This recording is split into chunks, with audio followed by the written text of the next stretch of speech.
예. 자, 이제 GS1기 그 새해 맞아서 이제 첫 시간 이제 수업 시작하는데 오늘 보충 자료 먼저 좀 정리를 하고 들어갈게요. 보충 자료 두 개를 보시게 되면 수업 계획표는 이제 여러분들이 하나의 참고 사항 정도로 보시면 되고 하나는 유튜브 영상 목록이라고 이렇게 돼 있는데 요거는 기본서 어디 핏이냐면 22페이지. 요건 기본서 22페이지 오늘 이제 요거부터 나갈 건데 그 전 페이지 그쯤에다 꽂아 놓으시면 될 것 같아요. 그래서 매회 수업 끝나시면 유튜브 영상이 있는 테마에 대해서는 요거 먼저 영상 보시고서 쓰시는 연습하시게 되면 훨씬 수월하니까 그렇게 좀 이용하시라는 거고, 또 다른 하나는 여러분들한테 이제 시험용 법전에 들어갈 유의미한 법이 하나 신설이 됐기 때문에 핸드북 갖고 오셨죠? 핸드북. 요 작은 책. 예.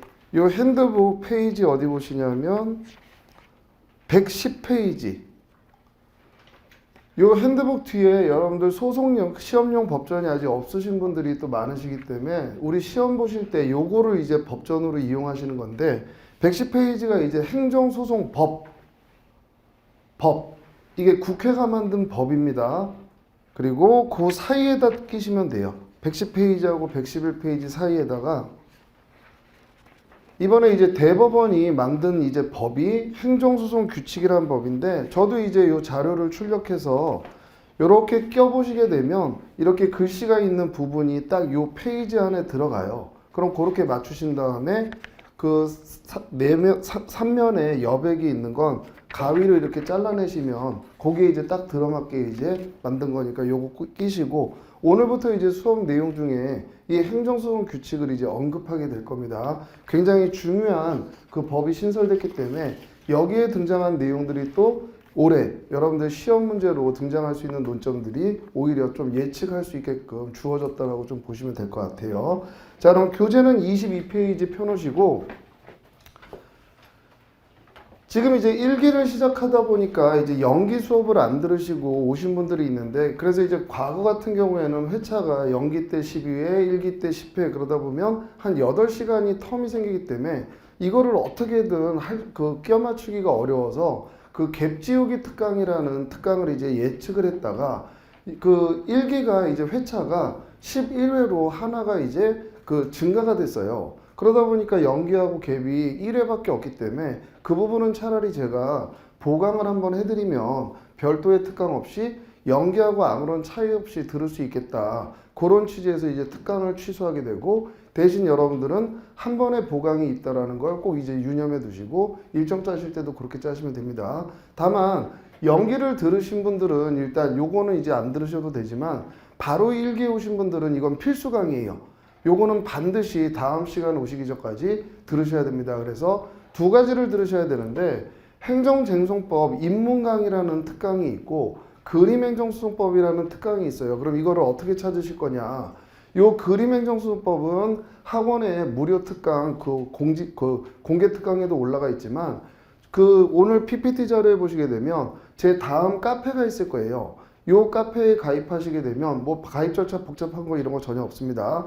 그 목록에 행정쟁송법 입문이라는 그 게시판이 있을 거예요. 거기 들어가게 되면 하나하나 순서대로 이제 올려놓고 유튜브로 연동을 해놨기 때문에 그거 클릭하시게 되면 바로 여러분들이 이제 보실 수 있습니다. PC로도 보실 수 있고 유튜브로도 이제 보실 수 있으니까 다음 시간 오시기 전까지 요 두 개는 반드시 듣고 오신다라는 걸 전제로 하셔야 돼요. 그래서 입문 강의를 먼저 들으시고 그 그림행정소송법 요거를 이제 반드시 들으시고요. 유튜브는 그 채널 이름이 문일 변호사의 행정쟁송법 PT라고 이렇게 돼 있는데 오늘 이제 목록을 나눠드렸잖아요. 그럼 수업 잘 들으신 다음에 그 목록에 해당하는 논점이 있으면 오늘 배우신 논점이 있으면 그거 먼저 이용하시고 그리고 이제 교재 정독하시고 이제 써보시는 연습하시면 됩니다. 자, 그러면 이제 그 정도 이제 설명해 드리고 자, 오늘 이제 첫 수업 들어가는데 연기를 들으셨던 분들은 오늘 굉장히 이제 수월하실 거고 연기를 안 들으신 분들도 오늘 수업은 전혀 부담이 없으실 거예요. 굉장히 편하게 들으실 수 있는데 연기하고 일기의 차이는 일단 어떤 차이점이 있냐면 내용적으로는 이제 한번 보강을 하게 되면 전혀 차이가 없습니다. 다만 연기 때는 기본서 순서대로 나가는 게 이제 원칙이에요.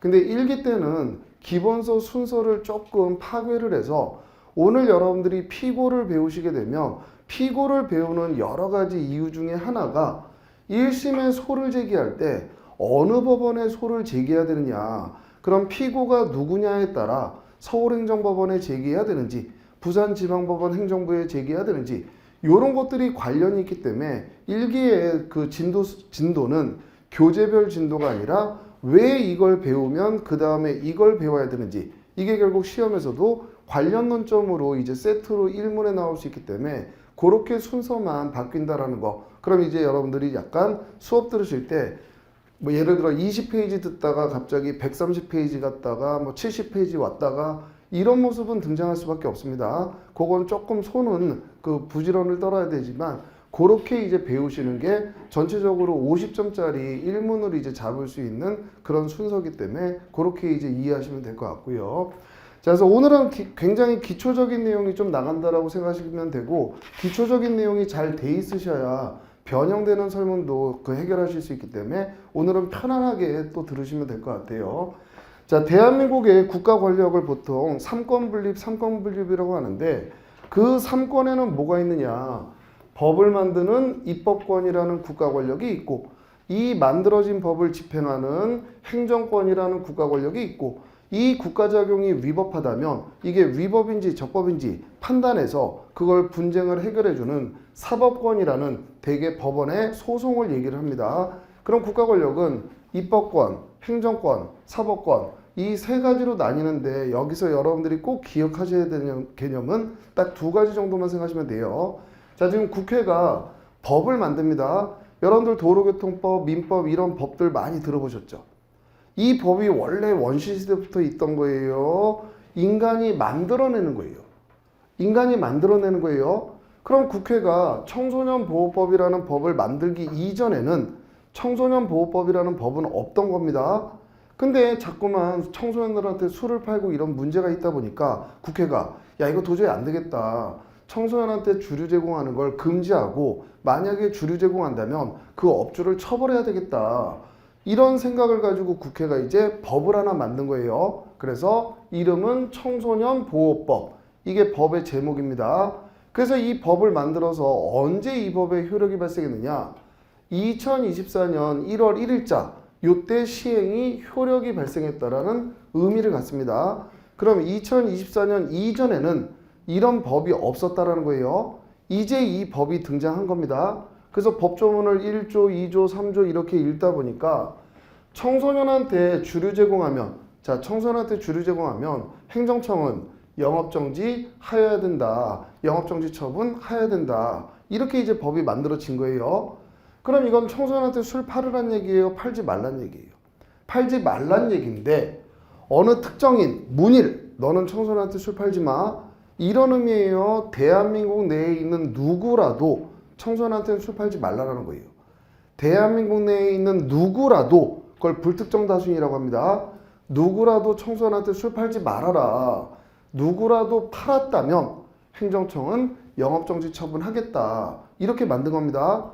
그럼 이 법의 규율 상대방은 문일이라는 특정인이에요? 불특정 다수인 모두를 얘기하는 거예요. 불특정 다수인 모두를 얘기하는 겁니다. 자, 지금 1월 1일자에 이 법의 효력이 발생했어요. 근데 예를 들어서 갑이 2022년도 1월 1일자에, 자, 이 법은 2024년도에 등장한 겁니다. 이 법이 있기도 전에 갑이 2022년 1월 1일자에 청소년한테 술 판 사실이 있어요. 그럼 이 당시에는 이런 법이 있어요? 없어요? 전혀 없습니다. 그럼 나중에 생긴 이 법을 가지고 이 사람 영업정지 처분할 수 있어요? 없어요? 못하는 거예요. 법은 효력이 발생한 장래를 규율하는 거지 이미 과거에 있었던 사건을 규율하는 게 아니라는 겁니다.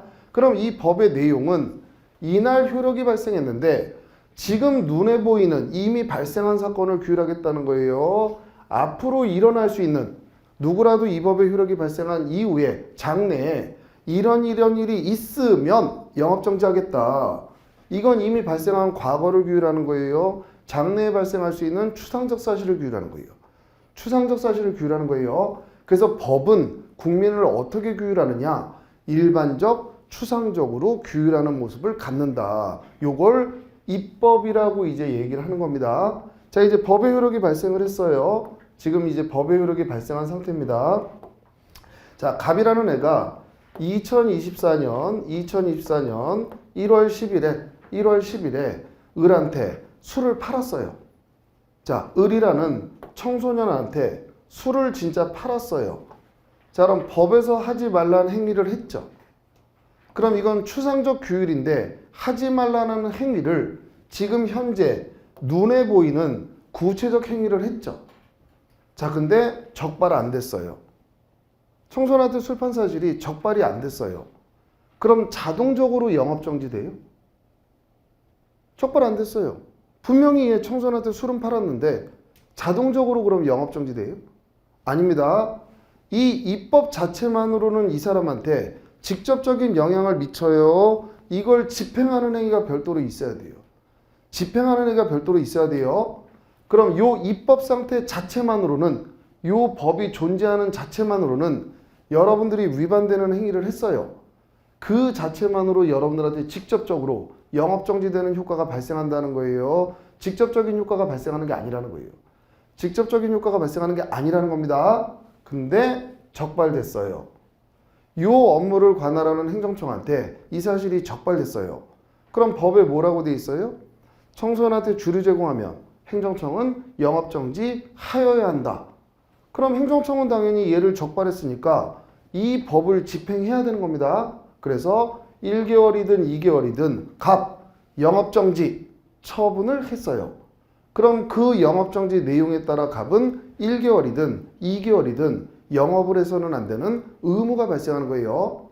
이게 바로 행정이에요. 만들어져 있는 법을 구체적 사건에 대해서 집행하는 작용, 이걸 바로 행정이라고 얘기를 합니다. 자, 그래서 1개월의 영업정지가 나왔어요. 이때 만약에 객관적 사실이 을이 청소년이라면, 진짜 청소년 맞아요. 그럼 이 영업정지 처분 위법해요, 적법해요? 청소년한테 술 팔았으니까 영업정지 나가면 되죠. 그래서 청소년 맞아요. 영업정지 위법해요, 적법해요? 적법합니다. 근데 어떤 일이 있을 수 있냐면 지금 을이라는 애는 몇 세냐? 얘는 20세예요. 객관적 진실이 20세입니다. 20세. 근데 행정청은 을을 18세로 알고 있어요. 자, 행정청은 을을 18세로 잘못 알고 있어요. 그럼 얘 18세 되는 거예요? 법무부 장관이 문희를 18세로 알고 있어요. 그럼 문희이 18세가 되는 거예요? 아닙니다, 여러분들. 그럼 객관적 사실을 놓고서 위법인지 적법인지를 판단하는 거지, 행정청이 머릿속으로 잘못 알고 있는 사실을 가지고 위법인지 적법인지를 판단하는 게 아니에요. 자, 그러면 얘 청소년 아니죠. 술 팔았어요. 문제 있어요? 문제 없어요? 문제 없어요. 근데 행정청은 18세로 잘못 알고 있어요. 그러니까 영업정지를 때렸네요. 적법해요? 위법해요? 위법하죠. 근데 행정청은 자기 생각을 굽히질 않는단 말이에요. 18세라고 생각을 하는 겁니다. 행정청은 자기가 한 처분이 적법이라고 생각하는 거예요. 그럼 행정청은 자기가 한 처분을 적법이라고 우기겠죠. 근데 원고 입장에서는 얘 20세야. 그럼 이거 위법해. 그럼 갑은 소송을 제기해서 이걸 다툴 수밖에 없어요. 그럼 법원은 을이 몇 세냐? 객관적 사실을 먼저 확정해야 되겠죠. 그래서 사실관계를 확정해 봤더니 20세가 맞아요. 그럼 이 영업정지 처분은 적법해요? 위법해요? 위법하다. 그럼 이건 취소해 주겠다. 너 영업해라. 이게 바로 양 당사자 간에 위법이냐 적법이냐 분쟁이 발생했을 때 둘이 무슨 옷 벗고 싸우는 게 아니란 말이에요. 이때는 제3의 기관인 법원이 중립적인 위치에서 양쪽의 얘기를 다 들어보고 위법이다, 적법이다, 이 분쟁을 해결해 주는 게 바로 사법권이라는 국가 권력이에요. 보통 판결이 나오게 되면서 이 분쟁이 종식되겠죠. 그럼 여기서 여러분들 꼭 하나만 기억하실 건 입법이라는 개념은 어떤 규율이에요? 일반적, 추상적 규율.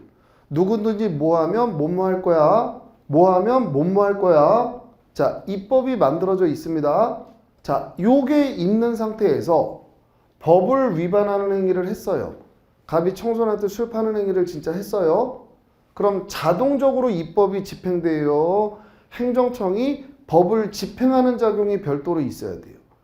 법을 집행하는 작용이 별도로 있어야 됩니다. 그럼 얘가 영업정지되는 효과는 입법 자체로 영업정지되는 거예요. 행정청이 법을 집행해서 너 영업정지, 요 영업정지 처분으로 정지되는 효과가 발생하는 거예요. 영업정지 처분으로 인해서 정지되는 효과가 발생한다는 겁니다. 입법 자체는 여러분들한테 직접적인 영향을 미치지 않는다. 그거 이제 하나만 꼭 기억하시고요.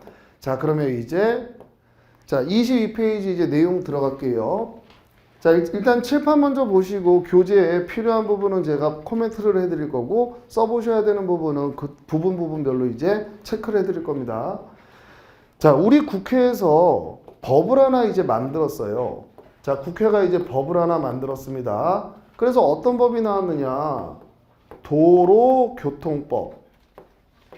자, 법이 하나 등장했어요. 이번에는 또 국회가 법을 하나 만들어서 대통령한테 보내서 대통령이 공포를 했는데 어떤 법이 나왔느냐? 민법이 만들어져서 나왔어요. 자, 그럼 똑같이 국회가 만든 법인데 우리 대한민국은 법의 종류를 일단 두 개로 나눠요. 그럼 하나는 어떤 법의 영역이냐? 공법의 영역이라고 얘기를 해요.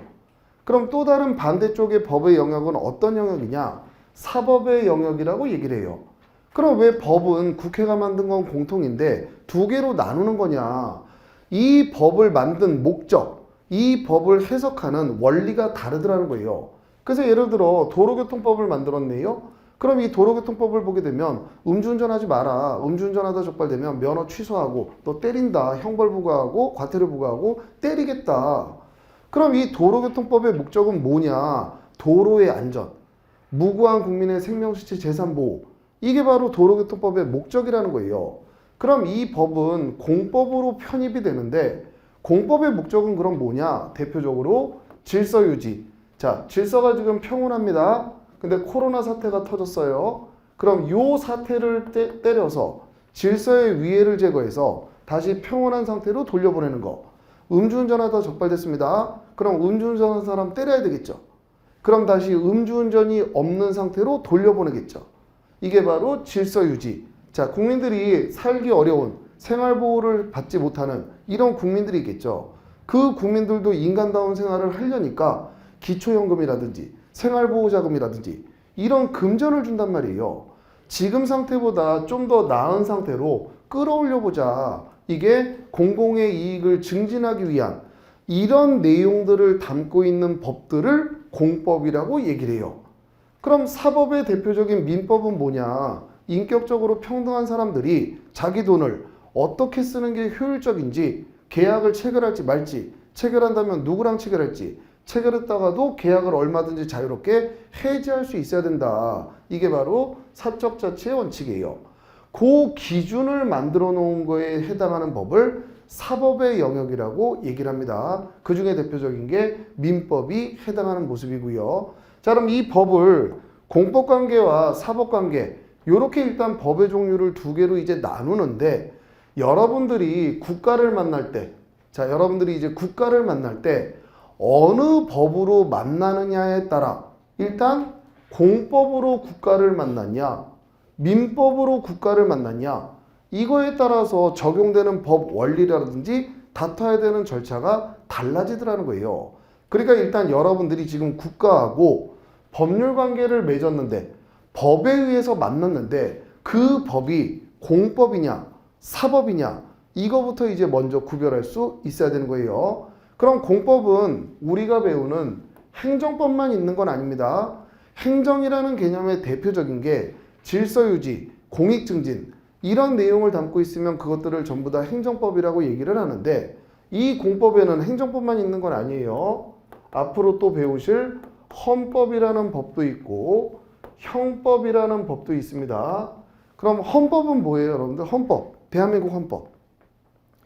헌법 얘기 많이 들어보셨잖아요. 제헌절이 뭐 한 날이에요? 7월 17일. 제헌절. 그게 대한민국 헌법을 만든 날입니다. 헌법이 있어야만 독립한 국가가 존재하게 되는 거예요. 한 국가의 최고 규범, 최고 근본 규범으로서 헌법, 이 헌법 안에도 국가와 국민 간의 관계를 설정해 놓고 국가가 보호해야 되는 국민들의 기본권을 명시해 놓고 국가는 이런 것들을 침해해서는 안 된다. 이런 것들을 담아 놓은 거기 때문에 헌법도 공법의 한 종류입니다. 형법은 많이 들어보셨죠? 또 형법은 뭐예요? 살인, 강도, 강간. 일정한 행위를 범죄로 주정해 놓고 그에 대해서 형벌을 부과하는 것들. 그럼 형벌을 누가 부과해요? 국가가 부과하는 겁니다. 국민 보고 이런 행위는 하지 마라. 범죄다. 했어? 그럼 국가가 때리겠다. 그래서 대한민국은 범죄가 없는 국가를 만들겠다. 이런 형법도 공법의 한 종류입니다. 다만 우리가 배우는 건 공법에도 여러 가지 법이 있는데 질서유지, 공익증진 이걸 주된 목적으로 하는 법, 즉 행정법을 이제 여러분들은 저랑 같이 공부하러 오셨다고 보시면 돼요. 자, 그럼 일단 여러분들이 국가하고 만날 수 있는 법의 종류는 이제 공법이란 표현보다는 행정법으로 쓸게요. 여러분들이 국가하고 만났을 때 규율받는 법은 일단 크게 무슨 법과 무슨 법으로 나뉜다는 거예요?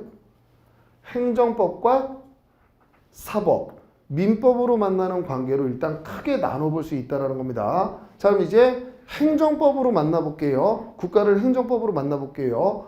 국가를 행정법의 영역에서 일단 만나는데 다시 모습이 두 가지로 나뉘어요. 근데 여러분들이 노무사 자격증을 이제 취득하러 오셨으니까 근로관계로 국가와 만나는데 발생할 수 있는 법관계를 이제 한번 보시는 겁니다. 여러분들 친구들 중에 5급, 7급, 9급 국가 경쟁 채용 시험에 응시해서 공무원이 되겠다 이렇게 준비하는 친구들도 간혹 있을 거예요. 그 친구들이 공무원이 되는 모습은 어떤 모습이냐면 열심히 공부해서 낮은 지위에서 신청하는 거예요. 저 다른 국민한테는 없는 공무원이라는 특별한 신분을 좀 만들어주세요. 낮은 지위에서 신청하는 겁니다. 이게 시험에 응시하는 모습이에요. 그럼 행정청이 우월한 지에서 너 우수하네. 넌 우수하지 못하네. 이걸 선별을 합니다. 그래서 넌 우수하다. 넌 특별한 신분으로서 공무원 신분을 만들어줄게. 우월한 지위에서 임명처분이 나와요. 자, 널 공무원으로 임명해주겠다. 임명처분이 나옵니다. 그때 갑은 여러분들이 알고 있는 통상의 경력직 공무원의 지위가 발생하는 거예요. 그럼 이 공무원의 지위가 발생하는 게 대등관계에서 무슨 연봉 협상하고 뭐하고 계약을 체결해서 발생하는 거예요. 낮은 지위에서 신청하고 행정청이 우월한 지에서 발생시켜주는 거예요. 행정청이 우월한 지에서 임명처분으로 발생시켜주는 겁니다. 자, 이제 공무원이 됐어요. 그럼 행정조직으로 이제 들어가는 거예요. 그럼 이 사람이 근로를 제공하는 게 무슨 대등관계에서 제공해요? 상명하복이에요. 상명하복입니다. 오늘 이거 처리하세요. 오늘 이거 하세요. 근데 인간인지라 실수를 하게 됐네요. 그럼 너 왜 출근 안 해? 너 왜 직장을 이탈을 해? 너 왜 돈에 손댔어? 그럼 그거에 따라서 혼나야지. 징계 처분이 나와요. 파면, 해임, 징계 처분이 나옵니다. 그럼 그 중에 파면 처분이 나와버리면 이 공무원의 신분을 박탈해버려요. 이 파면 처분이 대등관계에서 이루어지는 거예요. 이거 역시 우월한 지에서 일방적으로 상대방의 신분을 박탈하는 거예요. 우월한 지에서 일방적으로 상대방의 신분을 박탈하는 겁니다. 그럼 이때 이 갑이라는 공무원이 행정청, 국가를 만나는 모습이 서로 대등관계에서 만나는 모습이에요? 낮은 지위에서 만나는 모습이에요? 지금 이 사람이 규율받는 모습이 대등관계에서 만나는 거예요? 낮은 지위에서 규율받는 거예요? 낮은 지위에서 규율받는 거예요. 결국 국가가 국민보다 우월한 지위에서 낮은 지위에 있는 국민을 규율하는 관계, 이게 바로 행정법 관계 안에서도 권력관계라고 얘기를 하는 겁니다. 자, 그러면 갑이라는 일반 국민이 있다고 볼게요. 1억 원 과세 처분이 나왔어요. 야, 너 작년에 소득 있네. 1억 원 과세, 세금 내라. 이 과세 처분이 대등관계에서 나와요? 우월한 지에서 일방적으로 나와요? 여러분들한테 세금 부과하는 거. 여러분들이 협상해요? 세금 금액을? 좀만 이것만 낼게. 안 내, 못 내, 더 깎아줘. 이래요? 아닙니다. 일방적으로 금액을 산정해서 일방적으로 부과하는 거예요. 그럼 이 사람한테 1억 원의 납세 의무가 발생하죠. 자, 음주운전하다 적발됐다라고 행정청이 판단했어요. 면허 취소 처분이 나가요. 그럼 이 사람 면허 박탈되는 겁니다. 이게 대등관계에서 나가요? 우월한지에서 나가요? 우월한지에서 나가는 거예요. 그럼 이때 이 갑이 국가를 만나는 모습은 대등관계에서 만나는 모습이에요? 낮은 지에서 만나는 거예요? 낮은 지위. 그럼 거꾸로 국가는 우월한 지에서 이 국민을 규율하는 모습이라는 거예요. 이런 모습들이 전부 권력관계에 해당된다는 거예요. 그럼 지금 제가 얘기할 때도 처분 이런 표현들을 이제 썼는데 요 권력관계에서 낮은 지위에 있는 국민한테 임명, 징계, 과세, 면허 취소 이런 것들을 전부 처분이라고 이름을 붙인 거예요. 그럼 처분은 어느 관계에서 나오는 작용을 처분이라고 한다고요? 권력관계. 행정법 관계 안에서도 권력관계의 모습으로 이루어지는 작용들을 통틀어서 처분이라고 이제 이름을 만든 거예요. 개별 명칭은 다 다릅니다. 임명 처분, 징계, 파면 처분, 과세 처분, 운전면허 취소, 개별 명칭은 다 달라요. 근데 공통점이 뭐예요? 행정청이 우월한 지에서 일방적으로 행한다는 겁니다.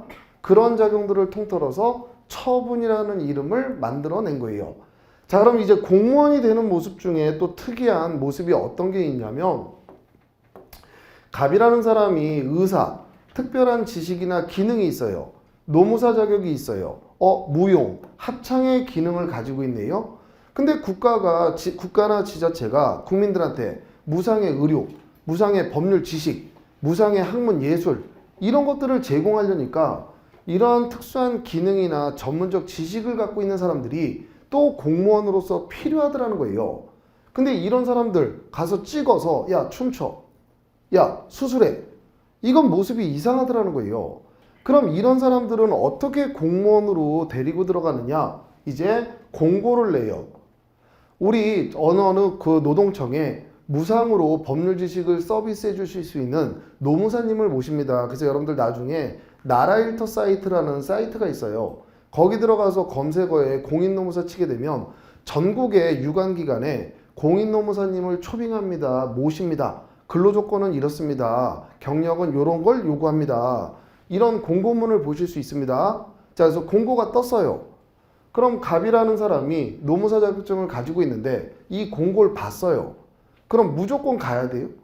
아닙니다. 만나볼 수 있겠죠. 연봉은 얼마죠? 근무지는 어디죠? 연봉 그걸로는 일 못합니다. 저 갈게요. 이럴 수 있죠. 연봉 마음에 들어요. 그럼 저랑 같이 일 한번 해봅시다. 서로 대등관계에서 계약을 체결합니다. 계약이라는 개념 자체가 서로 대등관계에서 권리 의무를 서로 약정한다는 개념이에요. 자, 계약을 체결했어요. 이런 공무원들을 계약직 공무원이라고 그래요. 국가하고 계약을 체결하면 국가계약직 공무원, 지자체하고 계약을 체결하면 지방계약직 공무원, 어느 영역에서도 계약직 공무원은 등장할 수 있습니다. 자, 계약을 체결했어요. 그럼 이제 이 사람한테 공무원 신분, 계약직 공무원의 신분이 발생합니다. 요때 요 공무원은 근로를 제공하는 게 무슨 상명하복이에요. 자기가 제공하겠다는 근로의 내용 제공하고 자기가 받기로 한 임금 받고 끝나는 모습이더라는 거예요. 이런 계약들을 공법상 계약이라고 얘기를 해요. 왜 공무원으로서 계약을 체결하는 거예요? 돈 벌려고 국가가? 수술시켜서 돈 벌려고? 아니죠. 국민들한테 무상의 의료, 무상의 법률 지식 이런 공익을 수행하기 위해서 필요한 사람들인데 임명의 모습으로 뻗기는 모습이 어색하기 때문에 계약이라는 걸 체결해서 공무원의 지위를 발생시키는 겁니다. 이런 관계를 행정법 관계 중에 권력 관계가 아니다. 그래서 비권력 관계라고 얘기를 합니다. 이 영역에서 이루어지는 대표적인 게 공법상 계약이라는 거예요. 자, 또 이제 국가하고 어떤 관계를 맺는 경우들이 있냐면 친구분들 중에 각종 공사, 한국전력공사, 철도공사 이런 각종 공사, 근로복지공단, 국민건강보험공단, 각종 공단, 그리고 마사회에서 말 타는 기수들, 이 사람들 공무원이에요? 여러분들 지하철 공사, 한국도로공사 이런 공사에 근무하는 사람들이 공무원이에요? 아닙니다. 이 사람들의 신분은 사법상 근로자들이에요. 그럼 국가하고 공사, 공단, 마사회 일정한 관련은 있지만 여기에 근무하는 사람들은 공무원의 신분이 없어요. 공무원의 신분이 있다면 국가공무원법, 지방공무원법이라는 행정법의 규율을 받지만 공무원의 신분이 없으면 공무원법이라는 행정법의 규율을 받지 않습니다. 그럼 이 사람들의 법적 신분은 사법상 근로자에 해당돼요. 그럼 이 사람들이 각종 공단이나 공사하고 계약을 체결해서 근로자가 되는데 이때 계약은 공법상 계약이 아니라는 겁니다. 사법상 근로계약을 체결해서 근로자의 신분이 발생한다는 거예요. 자, 그러면 갑이라는 사람이 근로를 가지고 국가와 일정한 관계가 있는 단체와 만날 때 만날 수 있는 관계가 일단 행정법으로 만날 수도 있죠. 공무원이 돼서. 사법관계로 만날 수도 있죠. 사법상 근로자로. 근데 행정법 관계는 다시 무슨 관계가 무슨 관계로 나뉘어요? 권력관계와 비권력관계로 나뉩니다. 이건 사법관계고요. 그럼 사법관계에서는 여러분들 권력관계라는 게 나올 수가 있어요? 없어요? 사법관계에서는 애초에 권력관계라는 것 자체가 나올 수가 없습니다. 그럼 요 세 가지 종류로 만날 수 있는데 처분은 어느 관계에서 나온다고요? 처분은 어느 관계에서 나온다고요? 권력관계에서만 등장하는 작용을 처분이라고 얘기를 합니다. 그럼 이렇게 나누는 목적이 뭐냐? 구별하는 이유들이 있어요. 항상 뭔가를 기준을 가지고 구별할 때는 구별하는 이유가 있습니다. 자, 이제 나머지 모습은 똑같아요. 지금 갑이라는 공무원이 임명직 공무원이에요. 우월한지에서 임명해서 공무원의 신분이 발생합니다. 권력관계로 만난 애예요. 근데 얘가 잘못을 했어요. 행정청이 파면 처분을 했어요. 자, 파면 처분을 했습니다. 자, 이번에는 갑이라는 사람이 계약직 공무원이었어요. 근데 어느 날 갑자기 위법 부당하게 그만 나오세요. 해촉을 해버리네요. 해촉을 해버리네요. 이번엔 갑이 사법상 근로자예요. 근데 어느 날 갑자기 위법 부당하게 회사에서 해고를 해버리네요. 그럼 이것들이 만약에 위법하다면, 자, 위법하다면 갑이라는 사람은 어느 국가기관에 가서 구제를 받아야 돼요? 전국적으로? 소송을 제기해서 법원의 판결로 인해서 구제를 받아야 됩니다. 근데 소송의 종류가 하나만 있는 게 아니라 어느 법의 영역에서 만났느냐에 따라 소송의 종류도 다르게 구별을 해놨단 말이에요. 그럼 행정법 관계에서 만났는데 법률상 분쟁이 발생했어요. 그럼 무슨 소송 가는 거냐? 행정소송 가라는 겁니다. 행정법상의 문제가 발생하게 되면 그땐 행정소송 가라는 거예요. 자, 사법으로 만났어요. 자, 민법으로 만났습니다. 그럼 민법상의 분쟁이 발생하면 사법상의 분쟁이 발생하면 무슨 소송 가라는 얘기냐? 민사소송 가라는 거예요. 자, 그럼 여러분들이 행정법으로 만났는데 민사소송 제기하면 받아준다는 거예요? 안 받아준다는 거예요? 안 받아준다는 거예요. 사법관계에서 분쟁이 발생했는데 행정소송 제기하면 받아준다는 거예요? 안 받아준다는 거예요? 안 받아준다는 거예요. 그러니까 여러분들이 국가하고 어느 관계에서 만난지를 먼저 구별하실 수 있어야 그에 대한 구제 절차인 소송을 어떤 소송을 제기해야 되는지를 구별할 수 있게 되는 겁니다. 자, 그러면 행정법 관계에서 분쟁이 발생하면 행정소송, 민법, 사법관계에서 분쟁이 발생하면 무슨 소송? 민사소송. 근데 행정소송을 가봤더니 소송의 종류가 다시 두 개로 나뉘어요. 항고소송, 당사자소송. 행정소송 안에 두 가지가 있는 겁니다. 그럼 항고소송은 뭔데? 낮은 지위에서 처분으로 침해를 당한 사람이 그거에 대해서 반항해보기 위해서 가는 소송. 이 항자가 반항할 때 쓰는 한자입니다. 낮은 지위에 있는 사람이 우월한 지위에서 나온 처분에 대해서 반항해보려고 내는 소송. 그게 항고소송이에요. 그럼 당사자소송은 뭔데? 행정법 관계인데 서로 대등 관계에서 발생한 분쟁. 서로 어느 정도 대등해야 급이 맞아야 당신 하면서 삿대질하면서 싸우잖아요. 이 당자가 대등 당자입니다. 당사자 소송은 서로 대등 당사자 간에 발생한 분쟁을 해결하기 위한 게 당사자 소송이에요. 자, 그러면 이제 구별해 볼게요. 갑이라는 공무원은 임명직 공무원이에요. 우월한 짓에서 임명 처분을 받아서 공무원이 되냅니다. 근데 근로를 막 제공하고 있는데 갑자기 파면 처분이 나왔어요. 자, 파면 처분이 나왔습니다. 이거 진짜 처분이죠. 얘 낮은 지위에서 처분당했죠. 이 처분이 위법했어요. 그럼 무슨 소송 제기해서 구제받으라는 거예요? 항고소송을 제기해서 구제받아야 됩니다. 자, 이번에는 공중보건 의사였어요. 노동청에 근무하는 계약직 공무원으로서 노무사였어요. 서울시립 합창단원이었어요. 무용단원이었어요. 전문 계약직 공무원이었어요. 근데 어느 날 갑자기 출근했더니 위법부당하게 그만 나오세요. 해촉을 하네요. 이건 처분이? 이건 처분이? 아니에요. 대등관계에서 계약을 해지하는 겁니다. 그럼 이게 위법했어요. 어느 소송을 가서 구제받으라는 거예요? 당사자 소송을 제기해서 구제받아야 된다는 거예요. 자, 항공마사회, 공사, 공단에 근무하는 근로자들 갑자기 위법하게 해고를 당했네요.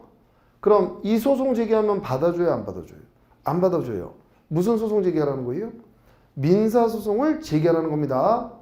그럼 갑자기 이 갑이라는 애가 사법상 근로자인데 항고소송을 제기한다거나 당사자 소송을 제기하게 되면 이건 제대로 소를 제기한 거예요? 잘못 제기한 거예요? 잘못 제기한 겁니다. 자, 지금 갑이라는 임명직 공무원이 파면 처분, 진짜 파면 처분 당했어요. 그럼 무슨 소송 제기해야 돼요? 진짜 파면 처분 나왔어요. 무슨 소송 가야 돼요? 항고소송 가야 돼요. 당사소송 제기했어요. 제대로 제기했어요? 잘못 제기했어요? 잘못 제기한 겁니다. 그럼 이때 여러분들 시험에서 물어보는 논점은 나중에 이제 배우실 소의 변경이라는 제도예요. 이 법률 관계를 구별을 할 줄 알면 내가 항고소송 가면 제대로 가는 거고 당사자소송 제기하면 제대로 가는 건데 국민들은 법적 지식이 부족하단 말이에요. 그러니까 항고소송 제기했는데 당사소송 제기하고 당사소송 제기해야 되는데 항고소송 제기하고 이렇게 소송의 종류를 잘못 제기하는 경우들이 있어요. 이때 이걸 구제하기 위한 제도가 소종류의 변경이라는 제도를 만들어놨어요. 요거를 물어보기 위해서 전제로서 여러분들이 일단 이게 무슨 관계냐 이걸 기초적으로 잘 기억을 하고 계셔야 됩니다. 자, 그러면 요것도 이제 한번 더 보시면 원래 여러분들 파면이라는 명칭은 국가공무원법, 지방공무원법에서 만들어낸 명칭이에요. 공무원의 징계의 종류가 6가지가 있는데 파면, 해임, 강등, 정직 이렇게 멋진 이름들을 국가공무원법에서 만들어낸 겁니다. 그럼 원래 이 파면이란 표현 자체도 요 관계에서만 쓰면 너무너무 좋겠죠. 헷갈리지 않게. 근데 이게 이렇게 멋들어지게 명칭을 만들어 놓고 제도를 만들어 놓다 보니까 사람들이 자꾸만 이걸 흉내내서 쓰기도 하고 자꾸 용어를 혼용해서 쓰기도 해요. 그럼 예를 들어 갑이라는 공중보건 의사입니다. 계약직 공무원이에요. 어느 날 출근했더니 파면이래요. 자, 사법상 근로자입니다. 어느 날 출근했더니 회사가 너 파면. 이렇게 파면이란 명칭을 쓰네요. 그럼 여기도 파면이죠. 여기도 파면이죠. 이게 진짜 파면이에요? 진짜 파면 처분이에요? 아니라는 겁니다. 그럼 여기에 파면, 처분 이런 표현 나오게 되면 이거 처분이에요, 아니에요? 사법상 근로자가 파면 처분당했대요. 처분이에요, 아니에요? 아니죠. 근데 애초에 기초가 흔들려 버리면 설문에 근로복지공단에 근무하고 있는 갑이 파면을 당했다. 근로복지공단에 근무하고 있는 갑이 파면 처분을 당했다. 무슨 소송 제기해야 되느냐 이렇게 물어봤어요. 무슨 소송이라고 대답해야 돼요? 근로복지공단에 근무하는 갑이 파면 처분 당했대요. 무슨 소송 제기해야 돼요? 민사소송 제기해야 됩니다. 요 용어 자체에서 흔들리시면 안 돼요. 그렇기 때문에 어느 법관계에서 만났는지를 여러분들이 일단 구별하실 수가 있어야 된다는 거예요. 자, 그래서 여기까지 이제 보시면 22페이지. 자, 중간 부분에 파란 글씨 행정작용법적 관계, 공법관계, 권력관계 거기 5째 줄 써보셔야 되는 부분은 제가 별도로 찍어드리니까 그거 이외에는 기본서 멈추지 마시고 쭉쭉 그냥 이해가 된다라는 느낌으로 그냥 읽어내려 가시면 돼요. 써보시는 건 제가 별도로 지정해 드립니다. 5째 줄 행정처분은 항고소송의 대상이다. 동그라미 1번 권력관계입니다. 이게 권력관계 5째 줄 권력관계의 5째 줄 행정처분은 항고소송의 대상이다. 밑에 판례 1번에 국가인권위원회의 성희롱 결정과 이에 따른 시정조치의 권고 4째 줄 처분이다. 행정처분이다. 2번에 금융기관의 임원에 대한 금융감독원장의 문책경고 직업선택의 자유를 제한하는 밑에 처분이다. 자, A라는 회사에서 불미스러운 일이 이제 일어난 겁니다. 그래서 갑이라는 사람이 국가인권위원회에 나 직장 내에서 성희롱 당했다. 이거를 진정을 내요. 그럼 자기를 구제해달라는 신청입니다. 그럼 국가인권위가 사실조사를 해봐요. 성희롱 맞아요. 사실조사를 했더니 얘가 당한 건 성희롱이 맞습니다. 그럼 A 회사에 대해서 야, 너희 회사 내에서 성희롱 발생했다. 시정해라. 이렇게 명령을 내립니다. 그럼 이 회사는 매년 성희롱 예방교육을 실시해야 될 의무가 발생해요. 자, 기존에 없었던 새로운 의무가 발생하는 거예요. 이게 대등관계에서 요청하는 거예요. 우월한 데서 일방적으로 의무를 발생시킨 거예요. 우월한 데서 일방적으로 발생시키는 겁니다. 근데 요 명령이 위법일 수 있죠. 얘가 사실관계를 전부 꾸며서 거짓말했을 수도 있죠. 회사에서 잘릴 것 같으니까 골탕이나 먹이려고 거짓말했을 수 있죠. 그럼 요게 위법할 수 있죠. 위법할 수 있죠. 그럼 이 회사는 무슨 소송을 제기해서 구제받으라는 거예요? 항고소송을 제기해서 구제받으라는 겁니다. 자, 금융감독원장이 A은행의 이사 갑이라는 애가 있었는데 얘한테 경고 처분을 해요. 그럼 요 갑은 3년간 금융기관의 임직원이 될 수가 없어요. 일단 여기서 잘려 나가는 겁니다. 그리고도 향후 3년간 금융기관의 임직원이 될 수 없어요.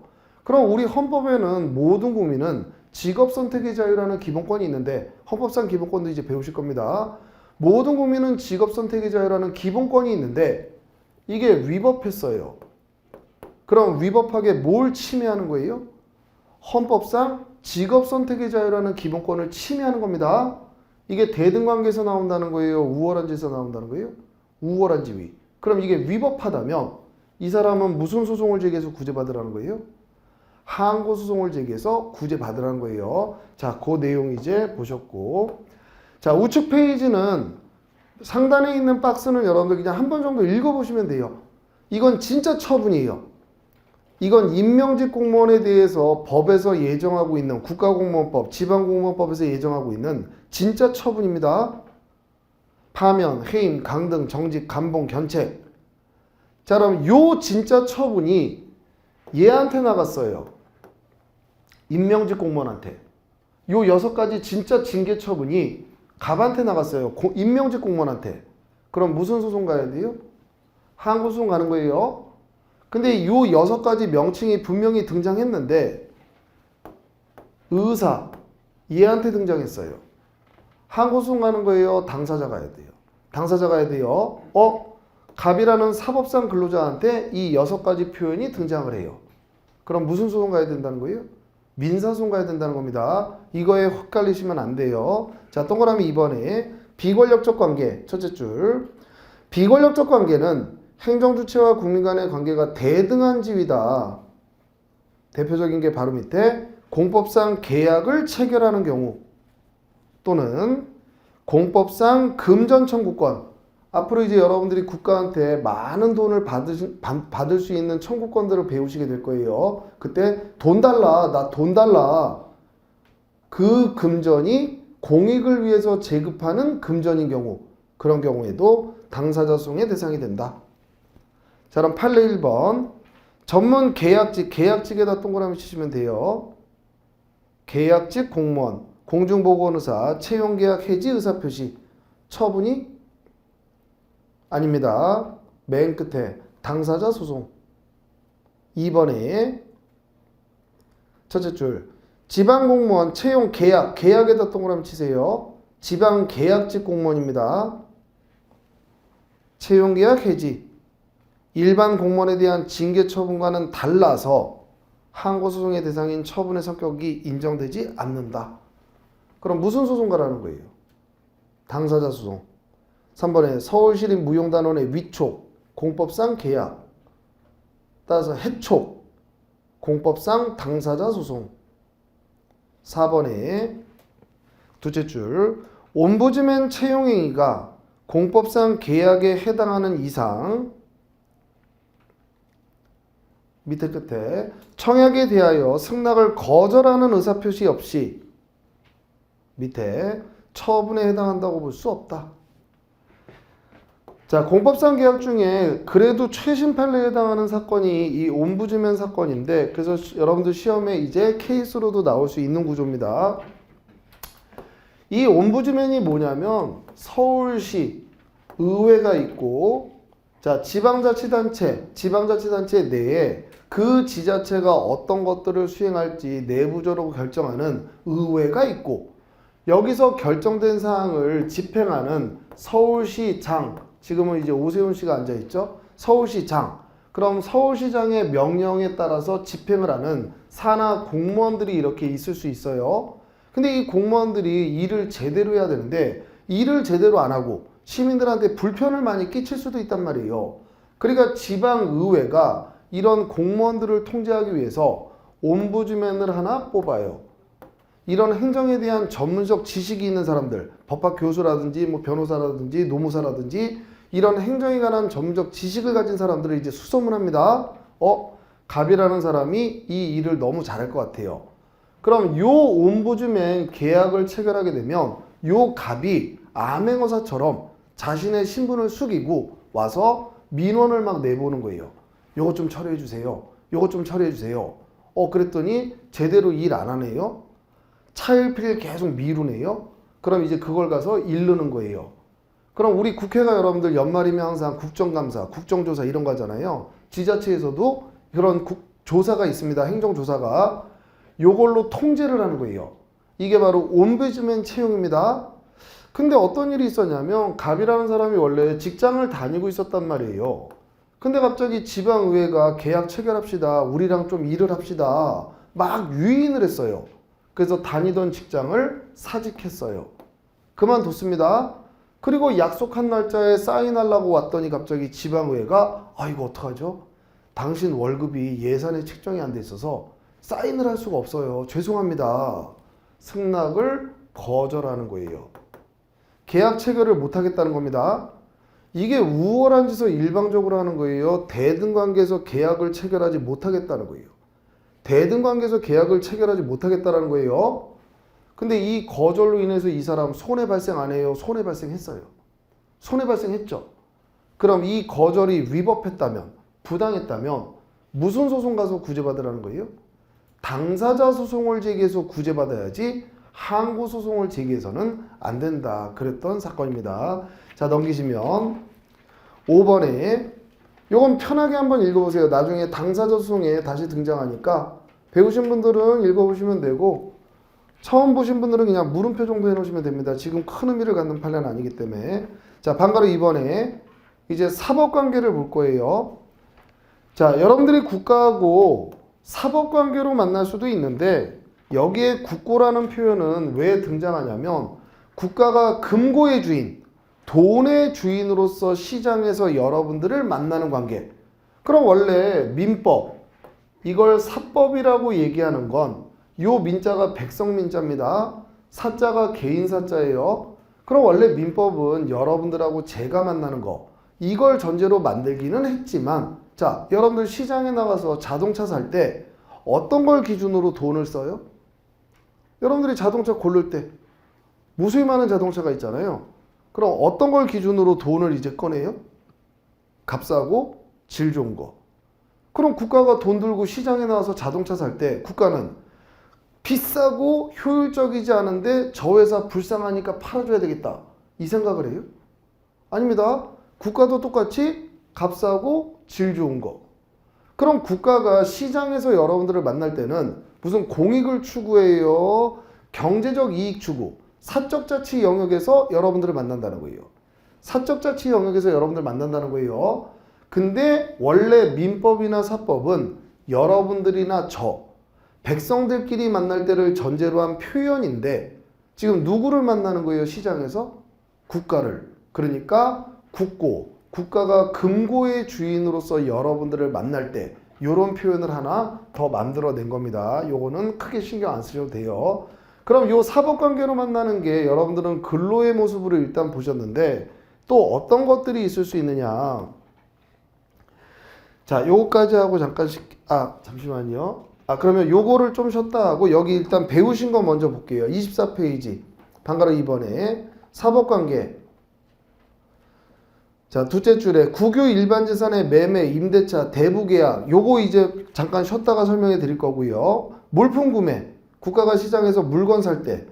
이거는 여러분들 사법관계로 만나는 겁니다. 그리고 건축공사 도급계약. 이런 게 사법관계로 만나는 거예요. 그럼 요건 어떤 경우냐? 자, 여러분들 건축물을 하나 지어야 돼요. 자, 여러분들이 이런 건물을 하나 지을 일이 생겼습니다. 그럼 여러분들 어떤 회사를 선정하겠어요? A, B, C 중에? 건설사 중에? 값싸게 잘 지어주는 회사. 그럼 국가나 지자체도 이런 건물을 하나 지을 때가 필요가 있단 말이에요. 그럼 어느 건설사하고 계약하겠어요? 값싸고 잘 지어주는 애. 거기에선 여러분들하고 아무런 차별이 없더라는 거예요. 이런 게 바로 건축공사 도급계약 같은 거. 이럴 때는 국가도 시장에서 이제 여러분들을 만난다라는 겁니다. 자, 그러면 판례 1번. 근로복지공단, 건강보험공단, 무슨 공단인지는 상관없어요. 각종 공단 직원의 근무관계, 사법관계다. 그럼 여러분들 케이스로 잘 나오는 게 근로복지공단, 거기 근무하는 임직원들, 공무원이 아닙니다. 근데 공단으로부터 잘렸대요. 무슨 소송 가야 돼요, 일단? 민사 가야 되는 거예요. 항고소송 가거나 당사소송 가는 거 아닙니다. 2번에 서울 지하철 공사만 동그라미 치세요. 어떤 공사든 상관없어요. 각종 공사. 소속 직원에 대하여 징계 처분했대요. 징계 처분. 진짜 처분이에요? 처분 아니에요? 아닙니다. 3번에 둘째 줄. 사립학교 교원에 대한 사립학교 선생님이에요. 학교법인의 해임 처분. 사립학교 선생님은 근로자입니다. 일반 그냥 근로자예요. 그럼 무슨 소송 가라는 거예요? 사립학교 선생님은 그냥 근로자예요. 민사소송 가라는 겁니다. 국공립학교 교원은 교육공무원입니다. 국공립학교의 교원은 교육공무원이에요.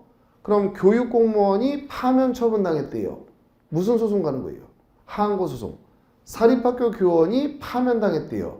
해임당했대요. 무슨 소송이에요? 민사소송입니다. 일단. 그래서 바로 밑에 학교법인을 상대로 한 불복은 민사소송 절차에 갈 것이다. 4번에 항공마사회, 말 타는 기수, 조교사 또는 기수, 말 타라, 면허를 부여, 말 타지 마라, 취소, 처분이 아닙니다. 세 줄 내려와서 사법상 법률 관계에서 이루어지는 단체 내부의 징계에 불과하다. 자, 그리고 나머지는 이제 조금 쉬었다가 그리고 바로 진행하도록 하겠습니다. 10분 정도만 쉴게요.